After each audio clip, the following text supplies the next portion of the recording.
திமுக கூட்டணி வேணாம் அப்படின்னு நிறைய காங்கிரஸ் கட்சிக்காரர்கள் நிர்வாகிகள் சொல்லிக்கிட்டு இருக்காங்க ஒரு பக்கம். ஆனா அதே காங்கிரஸ்ல இருக்கக்கூடிய விஜய் வசந்த் எம்பி, செல்வ பெருந்தகை தமிழக காங்கிரஸ் கமிட்டி தலைவர் இவங்கெல்லாம் என்ன சொல்றாங்கன்னா, நாங்க திமுக கூட்டணியில் தானே இருக்கிறோம் அப்படிங்கிறதையும் சொல்றாங்க.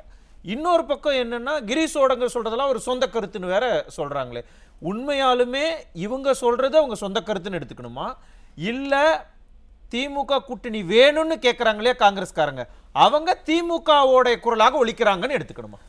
இல்லை, நீங்கள் காங்கிரஸ் கட்சியினுடைய இன்றைய குழப்பங்களுக்கு காரணம் திமுக கூட்டணியினுடைய பலகீனம்.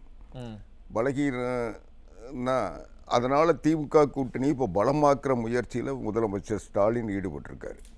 மறுபடியும் அவங்க தேர்தலில் எதிர்கொள்ளணுன்னாவே இன்றைக்கி இருக்கிற இந்த கூட்டணி போதுமானதாக இல்லை, போதுமான பலத்தில் இல்லை, மக்கள் செல்வாக்கில் இல்லை, எதிர்ப்புகள் அதிகமாக இருக்குது. அதனால் எதிர்கொள்கின்ற மனநிலையில் திமுகவும் இல்லை.